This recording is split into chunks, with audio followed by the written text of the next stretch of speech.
Fantastic four के last episode के अंदर हमने देखा था कि फैंटास्टिक फोर को ऑलरेडी उन 4 में से 2 सिटीज़ मिल चुकी हैं, जिसमें से पहली जो होती है वो हाई एवोल्यूशनरी की सिटी होती है जो कि ज़मीन के अंदर कहीं दफनी हुई थी, लेकिन अब वो दुनिया के सामने आ चुकी है।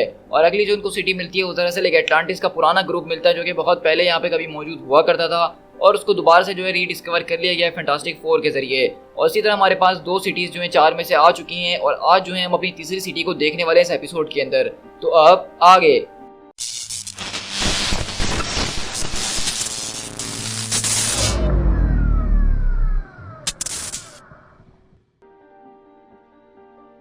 तुम लोग 6 महीने पहले शिफ्ट होते हैं the blue area of moon के ऊपर, जहाँ पे हम देख सकते हैं कि बेसिकली इस वक्त यहाँ पे जो है इनह्यूमंस मौजूद हैं, जहाँ पे इनकी ये सिटी हुआ करती थी। और वहीं से हम देखते हैं कि इस वक्त ब्लैक बोल्ट भी जिंदा है और वहीं से मेडुसा कहती है कि अब वक्त आ चुका है। और अब जैसा कि हमारा जो है डेलिकेट पीरियड आ चुका है जब हमें इस जगह को छोड़ के यहाँ से जाना पड़ रहा है, तो इन खतरनाक किस्म की गैदरिंग और सर्कमस्टेंसेस के अंदर भी हमें किसी न किसी को यहाँ पे पीछे छोड़ के जाना ही होगा। और इन सारे के सारे इनह्यूमंस के अंदर से हमने तुम्हें चूज करा है। और इसी तरह से हम देखते हैं कि वहाँ पे इनका एक साथी इनह्यूमन होता है जिसको वो एक तरह का टॉर्च देते हैं और वो कहता है कि मैं आपसे आपका वे फाइंडर हूँ माय लॉर्ड। और वहीं से मेडुसा कहती है कि ब्लैक बोल्ट की एक कहावत है कि कभी भी उन अल्फाजों को बोलने की ज़रूरत नहीं पड़ती जब आपके एक्शंस ही वो सारे के सारे काम कर दें, और ये एक तरह की समनिंग है। उसी तरह अगले पल हम देखते हैं कि वहीं से ब्लैक बोल्ट जो होता है वो उस स्टिक को ज़मीन पे मारता है जिससे उनकी पूरी की पूरी सिटी बोर्ड के उड़ना शुरू हो जाती है। और ये बेसिकली तब की बात है जब स्क्रल इन्वेजन के बाद जो है वो लोग बेसिकली क्री के होम वर्ल्ड पे जा रहे होते हैं अर्थ वाले मून को छोड़ के। और इसी तरह हम देखते हैं कि यहाँ पे 2 महीने पहले वही इनह्यूमन का जो आदमी है मेंबर वे फाइंडर जो बोल रहा था अपने आप को, वो यहाँ पे मौजूद है और वो किसी किस्म का एक्सपेरिमेंट्स वगैरह कर रहा है मून के ऊपर। और यहीं से हम एक दिन पहले शिफ्ट होते हैं जहाँ पे हम देख सकते हैं कि वॉचर भी जो कि अर्थ के मून के ऊपर ही रहता है, तो वो भी इसको ये सारी की सारी चीजें करते हुए देख रहा है। और वो आदमी कहता है कि जरा ऊपर की तरफ देखो वॉचर, अब वाकई में हमारा वक्त जो है वो बदल चुका है। और अगली बार हम देखते हैं कि वहाँ पे एक बहुत ही बड़ा सा जो है शिप जो है एक पोर्टल के अंदर से वहाँ पे आता है मून के ऊपर और वहाँ पे लैंड करके एक तरह की पूरी सिटी बन जाता है। और इसी तरह हम देखते हैं कि यहीं से सारी की सारी चीजें मिस्टर फैंटास्टिक जो है अपनी टीम यानी कि फैंटास्टिक फोर को बता रहे होते हैं और बताते हैं कि तकरीबन 6 घंटे पहले जो है हमें एक लॉन्ग रेंज फोटो मिली है जो कि लूनर ऑर्बिट के अंदर एक सैटेलाइट से ली गई है। ब्लू एरिया ऑफ मून की जो डार्क साइड है उसके ऊपर कोई चीज़ इससे पहले कभी मौजूद नहीं थी जो कि अभी हमने देखी है। तो क्या तुम लोग को इसके बारे में कोई सवाल करना है? तो सूजन पूछती है क्या तुम्हें कोई आइडिया है कि ये क्या चीज़ हो सकती है? तो इसे रीड चैट बोलते हैं अगर हम इसकी चीज़ की प्रोफाइल देखें तो ऐसा लग रहा है कि ये दुनिया की कोई बहुत ही पुरानी सिविलाइजेशन की कॉलोनी टाइप की चीज़ लग रही है, लेकिन इस बारे में अगर मैं सच कहूँ तो मुझे कुछ भी नहीं पता है कि ये क्या हो सकता है। तो वहीं से जॉनी बोलता है कि मैं समझ गया हूँ कि अब तुम यहाँ से क्या कहने वाले हो, वन स्मॉल स्टेप। तो वहीं से रीड चैट बोलते हैं कि एग्जैक्टली मैं यही कहना चाहता हूँ। तो अब बताओ कि चांद के ऊपर चलने के लिए कौन तैयार है? और इसी तरह हम देखते हैं कि 30 मिनट के बाद फैंटास्टिक फोर अपने रॉकेट्स को तैयार करते हैं और चीज़ को पता करने के लिए कि ये अचानक मून के ऊपर क्या चीज़ लैंड होकर आ गई है उसको देखने के लिए वो लोग अपने रॉकेट को तैयार करते हैं और सीधा जो है लूनर ऑर्बिट के अंदर पहुंच जाते हैं। तो बेसिकली यहाँ से फैंटास्टिक फोर का जो आज मिशन है वो चांद के ऊपर होने वाला है। और इसी तरह फैंटास्टिक फोर अपने रॉकेट वगैरह को लैंड करते हुए वहाँ से सिटी की तरफ बढ़ते हैं। और वहीं से द थिंग बोलता है कि आखिरकार इतनी बड़ी चीज़ हम इतने टाइम से मिस कैसे कर रहे थे? तो वहीं से मिस्टर फैंटास्टिक बोलते हैं कि मैं रीड कर रहा हूँ अपने स्कैनर्स के जरिए कि यहाँ से पावर मैसिव सोर्सेज जो है मैं देख सकता हूँ। ऐसा लग रहा है कि यहाँ का पूरा एनवायरनमेंट जो है इसको चेंज करने की कोशिश की जा रही है इस पूरी की पूरी मशीन के जरिए। Tens of thousands of small signatures मुझे नजर आ रहे हैं। जॉनी क्या तुम कुछ पता लगा सकते हो? तो वहीं हम देखते हैं कि जॉनी अपनी पावर का इस्तेमाल करता और कहता है तुम बिल्कुल मेरे ख्याल से ठीक कह रहे हो, मे बी यहाँ पे और भी ज्यादा चीजें हमें नजर आ रही हैं छोटी छोटी, जो कुछ भी यहाँ पे अंदर मौजूद है वो बहुत ही ज्यादा है। तो जॉनी बोलता है कि आखिरकार अब हम यहाँ पे अंदर कैसे घुसने वाले हैं? लेकिन पीछे से एक आदमी आता और कहता है कि तुम जैसे ऑनर गेस्ट जिनको फैंटास्टिक फोर के नाम से दुनिया भर में लोग जानते हैं, मेरे ख्याल से मैं रिकमेंड करना चाहूंगा कि तुम लोग दरवाजे का इस्तेमाल करो। तो सूजन अचानक पीछे पलटती और कहती है कि कौन है? तो हम देखते हैं कि दरअसल ये वही आदमी होता है जो कि यहाँ पे चांद के ऊपर मौजूद था जिसने इस सिटी को यहाँ पे समन किया है और कहता है मेरा नाम डेल डेमोक है और आप मुझे वे फाइंडर के नाम से भी बुला सकते हैं और मैं रॉयल सर्वेंट हूँ किंग ब्लैक बोल्ट का और उनकी एब्सेंस के अंदर इस सारे के सारे सिस्टम की देखभाल मैं ही कर रहा हूँ। मैं ही वो समनर हूँ और मैं herald of new inhuman age हूँ।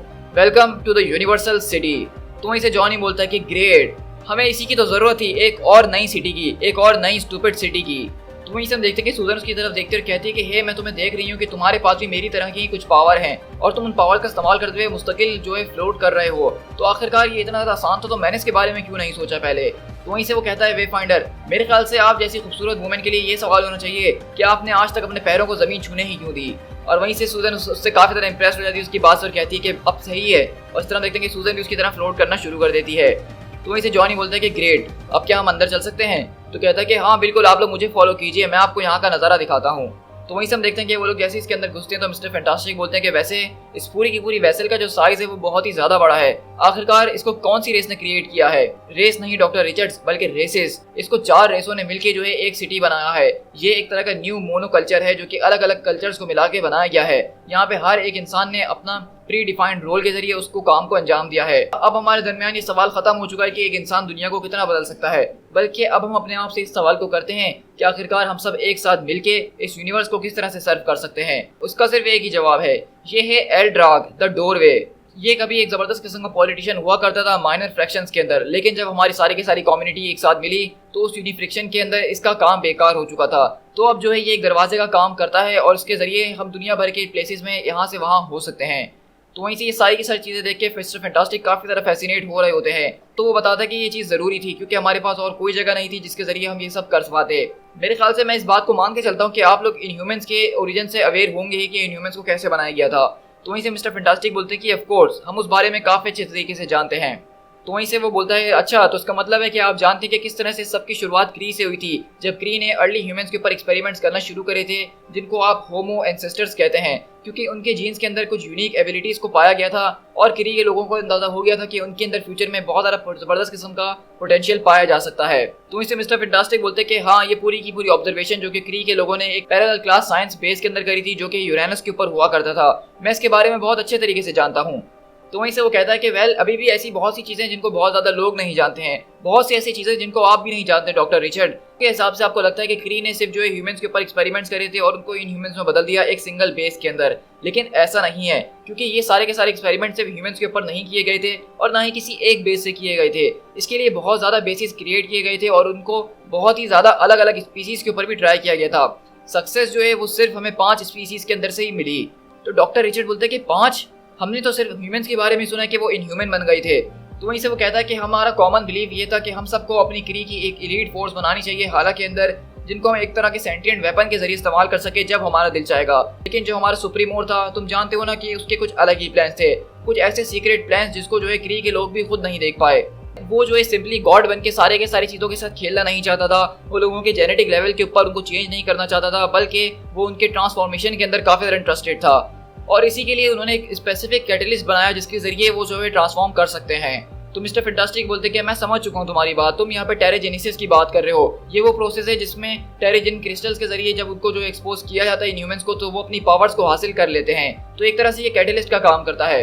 तो कहता है कि हाँ, आप बिल्कुल ठीक कह रहे हैं, जिस तरह से इनह्यूमंस को जो है टेराजेन क्रिस्टल्स के जरिए एक्सपोज करके उनको पावर्स मिलती हैं, दूसरी स्पीसीज के लिए ये प्रोसेस दूसरा था। एक रेस जो है वो टेराजेनेसिस की जगह आइसोजेनेसिस करती है, उसके अंदर आइसोजेन और नाम की चीज होती है जिसको एक्सट्रैक्ट करके उनके अंदर इंजेक्ट किया जाता है, तो तब जाके उनको पावर मिलती है। और एक दूसरी रेस है जिसको एक खास किस्म के कुएं का पानी पिलाया जाता है और इस पूरे के पूरे प्रोसेस को एम्फोजेनेसिस कहा जाता है। और एक दूसरी रेस के लिए एक और प्रोसेस है जिसको एंटीजेनेसिस कहा जाता है, जिसके जरिए वो लोग एंटीजेन नाम के ट्री के छोटे छोटे बीजों को लेते हैं और उसका नेक्टर निकाल के उसके जरिए को पावर हासिल करते हैं।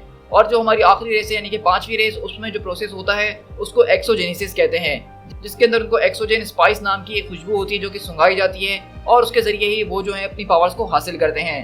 तो आप देख सकते हैं कि बेसिकली आज हमें इनह्यूमंस की पूरी मिथोलॉजी के अंदर एक नई चीज़ देखने को मिली है, एक बहुत बड़ा चेंज देखने को मिला है। और वो ये है कि आज तक हम लोग समझते थे कि इनह्यूमंस जो हैं वो सिर्फ अर्थ के ऊपर रहने वाले लोग थे जिनको क्री के लोग ले गए थे, उनको एक्सपेरिमेंट करके इनह्यूमंस बना दिया था। लेकिन आज हमें ये पता चल रहा है कि क्री के लोगों ने सिर्फ ह्यूमंस के ऊपर एक्सपेरिमेंट नहीं करे थे, बल्कि वो और भी यूनिवर्स की दूसरी रेसेस के ऊपर एक्सपेरिमेंट्स कर चुके हैं और उन्होंने क्री के लोगों ने और भी ज़्यादा स्पीसीज के ऊपर एक्सपेरिमेंट्स करे हैं और उनको अलग अलग पावर्स देने के तरीके अलग अलग हैं। सुप्रीम इंटेलिजेंस ने कभी भी ये नहीं चाहा था कि वो हमें एक वेपन की तरह इस्तेमाल करें, बल्कि उन्होंने तो हमें एक फर्टाइल सॉइल की तरह देखा था जहाँ पे वो अपने जेनेटिक एक्सपेरिमेंट्स को लगा के उगा सकें और जब क्री एवोल्यूशन को रीइग्नाइट करने की जरूरत पड़े तो वो उसका इस्तेमाल कर सकें। और अगली बार हम देखते हैं कि वहाँ से पोर्टल से कुछ अलग अलग एलियंस यहाँ पे आना शुरू हो जाते हैं। तो बैन बोलता है कि लगता है कि हमारे पास कंपनी है। तो सूजन बोलती है कि टेक इट ईजी बैन, कुछ भी करने की कोई ज़रूरत नहीं है। तो वहीं से वो बोलता है क्या आपको मेरी बात अब समझ में आ रही है कि एक साथ मिलके इन अर्थबाउंड इनह्यूमंस के साथ हम सारे के सारे जो हैं एक सेलिब्रेशन का काम कर रहे हैं एक डाइंग रेस के लिए। तो रीड रिचर्ड बोलते हैं कि ओ माय गॉड। तो वे फाइंडर बोलता है कि अब आप ऐसी चीज़ को एक्सपीरियंस करने वाले हैं जिसका स्कोप आपने कभी सोचा भी नहीं होगा। तो वहीं से वे फाइंडर बताता है कि जैसा कि आपको पता ही होगा कि ब्लैक बोल्ट जो है वो इस सर्कल को कंप्लीट करने वाला है, वो इनह्यूमंस की सिटी एडेलन को लेकर ट्रैवल करते हुए गया है होम वर्ल्ड ऑफ हाला के ऊपर। तो वहीं से सूजन बोलती कि हाँ, हमने इसके बारे में सुना ही तो था। तो वो वहाँ पे क्या क्री की स्पीसीज को बचाने के लिए गया है? तो वहीं से वे फाइंडर बोलता है कि नहीं, बल्कि वो तो उनको अपने जूते के नीचे कुचलने के लिए गया है। जो कुछ भी सुप्रीम इंटेलिजेंस की चाहत थी, ब्लैक बोर्ड उस सबको खत्म करके हमें एक नए पाथ के ऊपर लेके जाएगा। हम सब जो है वो उसके लोग हैं और हम लोग एक ट्राइब की तरह उसकी हर एक बात को जरूर मानेंगे। ये सारे के सारे हैं द यूनिवर्सल इनह्यूमन्स। और इसी तरह अगले पल शिफ्ट होते हैं जहाँ पे हम देखते हैं कि वो लोग रीड रिचर्ड और फैंटास्टिक फोर को एक पूरी की पूरी काउंसिल के अंदर लेकर आते हैं और हमें पता चल रहा है कि यहाँ पे वो चारों स्पीसीज एक साथ बैठी हुई हैं जो कि अलग अलग ग्रुप्स के इनह्यूमन हैं। और अब इनका प्लान बेसिकली ये पांचों के पांचों जो इनह्यूमन्स कबीले हैं उनको ब्लैक बोल्ट एक करेगा और एक करने के बाद इनका कुछ अजीब व गरीब प्लान है जिसके जरिए वो पूरी की पूरी यूनिवर्स के अंदर एवोल्यूशन को लाना चाहते हैं। और इसी तरह हम देखते हैं कि यहाँ पे हमें अजीब व गरीब लोग नजर आ रहे हैं। और इसी तरह यहाँ पे हमें वो जो है पाथ फाइंडर सारी की सारी स्पीसीज से जो है इंट्रोडक्शन करवाता है, जहाँ पे हम देखते हैं कि पहली स्पीसीज जो होती है वो सेंचुरियन की होती है और वो बताता है कि इसकी जो रॉयल फैमिली है उसको एक लेडी यहाँ पे जो है लीड करती है जिसका नाम माट्रियाच ऊला उडांटा है। तो बेसिकली आपको अगर याद हो तो मैं आपको बता चलूं कि सेंचुरियन वो स्पीसीज हैं जिसमें से योंडू जो है बिलोंग करता है, जो गार्डियन ऑफ द गैलेक्सी में आपने देखा होगा। तो कॉमिक्स में योंडू जो है कुछ इसी तरह का दिखता है। इसके बाद वो जो दूसरी स्पीसीज है उसके बारे में बताता है कि वो दरअसल बडून स्पीसीज है और उसकी क्वीन का नाम अलाडी को एके है। और इस तरह हम देखते हैं कि यहाँ हमें घोड़े जैसी स्पीसीज नजर आ रही है जिसका नाम भी बहुत ज्यादा अजीब सा है, लेकिन इसकी क्वीन जो है उसका नाम ओनोमी है। इसमें से हम आखिरी रेस को देख सकते हैं जिसकी जो रूलर है वो गॉडेस अवोई है और इन पूरी की पूरी रेस का नाम है डायर रेस। तो मैं आपको थोड़ा सा बता चलूं कि डायर रेस जो है ये दरअसल एक स्क्रल्स की स्पीसीज हैं जो कि उनके अंदर से अलग हो गई थी। जिस तरह ह्यूमन के अंदर से इटर्नल्स और डिविएंट्स बने थे, इसी तरह स्क्रल्स की स्पीसीज में से भी 3 तरह के स्क्रल्स बने थे, जो कि एक इटर्नल स्क्रल्स से, एक नॉर्मल स्क्रल्स जिनको हम देखते ही हैं, और जो डिविएंट स्क्रल्स थे दरअसल वो ये डायर रेस स्क्रल्स थे। तो ये जो है बिल्कुल अलग हो चुके थे और हमें अब पता चल रहा है कि दरअसल इनको क्री के लोग अपने पास ले गए थे और इनको एक्सपेरिमेंट्स करके इन ह्यूमंस की तरह पावर्स दे दी गई हैं। और वो कहता है कि जैसा कि आप देख सकते हैं कि हम दिखने में काफी ज्यादा अलग हैं, लेकिन हमारे जेनेटिक्स के अंदर एक ऐसा मार्क मौजूद है जो कि हम सब के अंदर एक जैसा ही है।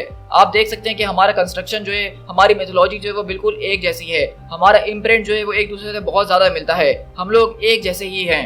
तो वहीं से रेडी चैट बोलते हैं इसका मतलब तुम लोग एक ग्रुप मेमोरी की तरह हो। तो वहीं से वो चारों क्वींस कहती हैं हम जो है ह्यूमंस की डेस्टिनी है, 5 क्वींस फॉर द 1 किंग। और जब वो हमारा एक किंग वापसी लौट कर आएगा तो हम लोग हमेशा के लिए उसके साथ हो जाएंगे, हम लोग एक ही बैनर के नीचे खड़े होंगे और अपना न्यू हाला बनाएंगे। और वहीं से वे फाइंडर बोलता है कि जैसा कि आप देख सकते हैं कि डॉक्टर रिचर्ड्स के ब्लैक बोल्ट बहुत जल्द वापसी लौट कर आने वाला है, और जब वो वापसी लौट कर आएगा तो जैसा कि हमें कहा गया था कि ये सारे के सारे लोग एक साथ दोबारा से मिल जाएंगे जिंदगी में पहली बार, और हम लोग एक नए लैंड के ऊपर नए लोगों को आबाद करेंगे। तो डॉक्टर रीड रिचर्ड बोलते हैं अच्छा, तुम्हारा मतलब है कि तुम लोग यहाँ पे अपनी एक नई कॉलोनी बनाना चाहते हो the blue area of moon के ऊपर, मैंने सही कहा? तो वहीं से वो मुस्कुराता और कहता है कि नहीं नहीं, हमारे पास इससे बेहतर जगह है। और अगले पल वहाँ पे जितने भी इनह्यूमंस होते हैं वो सामने की तरफ इशारा करते हैं। तो सूजन बोलती है कि ओ नो, और हम देखते हैं कि दरअसल वो लोग कहीं और इशारा नहीं कर रहे होते बल्कि अर्थ की तरफ इशारा कर रहे हैं। और वे फाइंडर बोलता है अब जाओ अपनी दुनिया में जाके इस बात को फैला दो कि हम बहुत जल्द जो है अर्थ के ऊपर आने वाले हैं अपनी कॉलोनी को बसाने के लिए। तो आप देख रहे हैं कि बेसिकली आज हमें अपनी तीसरी सिटी से इंट्रोडक्शन करवा दिया गया है जो कि एक इनह्यूमन सिटी है, और हमें इसके बारे में इससे पहले कभी नहीं पता था। लेकिन यही शायद इनह्यूमंस ये बात नहीं जानते हैं कि ब्लैक बोल्ट की ऑलरेडी जो है वो स्पेस इवेंट के अंदर एक जबरदस्त किस्म से मौत हो चुकी है। लेकिन उन लोगों ने इस बात का फैसला करा कि जब ब्लैक बोल्ट उनको आगे रीयूनाइट करेगा, जब ये लोग एक साथ होंगे तो वो लोग अर्थ के ऊपर दोबारा अपनी सिटी को आबाद करेंगे। तो आप देख रहे हैं कि हमारे पास पहले हाई एवोल्यूशनरी की सिटी आ चुकी है, हमारे पास नया अटलांटिस आ चुका है, और अब हमारे पास न्यू इनह्यूमंस की सिटी आ गई है। तो अगले एपिसोड में हम अपनी आखिरी सिटी को देखने वाले हैं कि वो कौन सी सिटी होने वाली है। To be continued.